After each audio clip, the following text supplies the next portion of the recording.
In this video tutorial, you'll learn how to paginate comments in WordPress.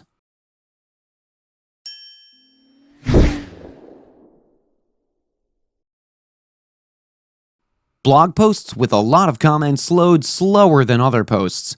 That's because loading so many comments increases server load, which increases your average page load time. Today, I'm going to show you how to paginate comments in WordPress to speed up your post load time.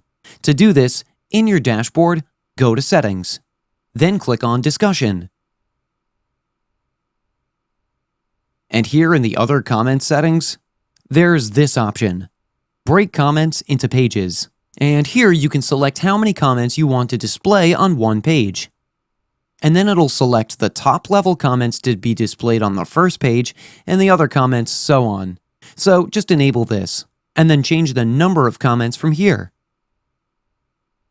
Then scroll down all the way and click on Save Changes. And that's it. This is how you can paginate comments in WordPress. That's it for today's video. If you have any questions or comments, please leave them in the comments section below.